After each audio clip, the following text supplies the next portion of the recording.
ഒരു ആലിമും ഒരു ശിഷ്യനും മരുഭൂമിയിലൂടെ യാത്ര പോകുകയായിരുന്നു. വഴിയിൽ അവർക്കൊരു ചത്ത സിംഹത്തിന്റെ അസ്ഥികൾ കാണാൻ കഴിഞ്ഞു. ആലിം ആവേശത്തോടെ പറഞ്ഞു, "ഇന്ന് ഞാനെന്റെ അറിവിന്റെ അത്ഭുതം നിന്നെ കാണിച്ചുതരാം.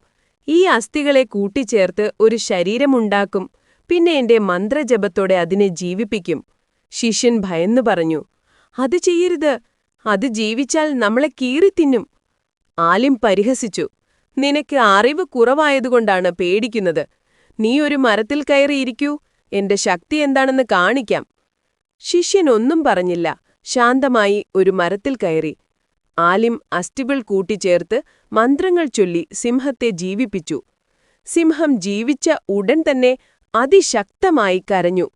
അല്പനേരം കൊണ്ട് ആലിന്മേൽ ചാടി അവനെ കീറിക്കൊന്നു. പിന്നീട് സിംഹം കാട്ടിലേക്കോടി. ശിഷ്യൻ മരത്തിൽ നിന്ന് എല്ലാം കണ്ടുകൊണ്ടിരുന്നു.